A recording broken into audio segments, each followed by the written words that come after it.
Okay ကျတို့ chapter 6ရဲ့ 6.5 ခေါင်းစဉ် properties of sound wave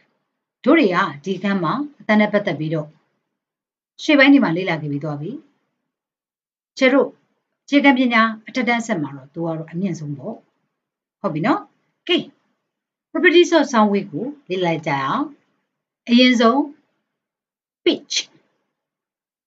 အတန်းနှိမ့်မြင့်တနည်းအားဖြင့်ပြောမယ်ဆိုရင်တန်ရဲ့ဆူရှာမှုဒီဘက်မှာတစ်ချက်အတန်တွေပါတိတောင်လို့ထည့်ပေးမှာနော်တန်နှိမ့်မြင့်တနည်းအားဖြင့်အတန်ဆူရှာမှုအဲ့ဒီဆူရှာမှုပါ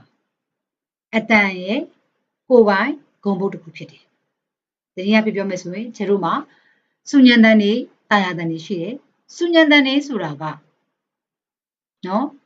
သူကဒီလိုမျိုးကျတို့ amplitude မတူတန်သေးတန်ကြောင်နဲ့អော်နေတာမဟုတ်ဘူး amplitude တူတယ်လိုင်းရဲ့လွှဲကျတူတယ်ချိန်နှုန်းတာမတူဘူး okay ဒုက္ခနေတဲ့ဝိတုပစ္စည်းရဲ့တုံနှုံးမြင့်လေလေအတန်ဆူရှာလေပဲ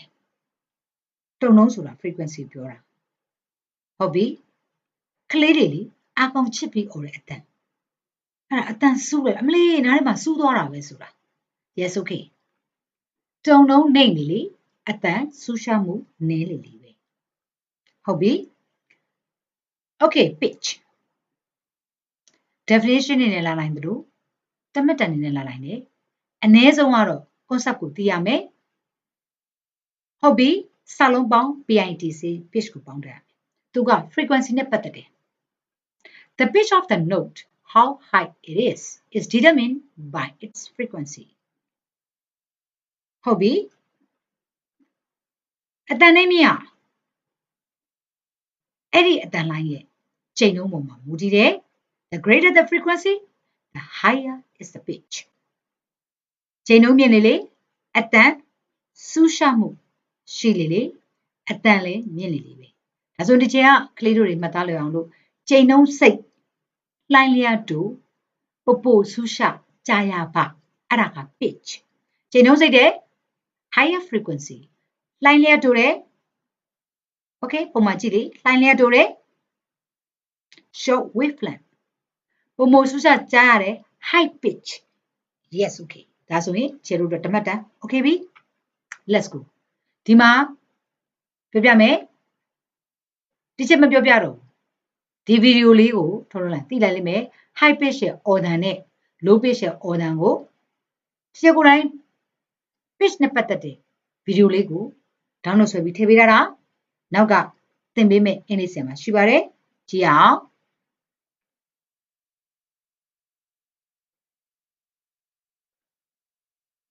A picture of a person screaming.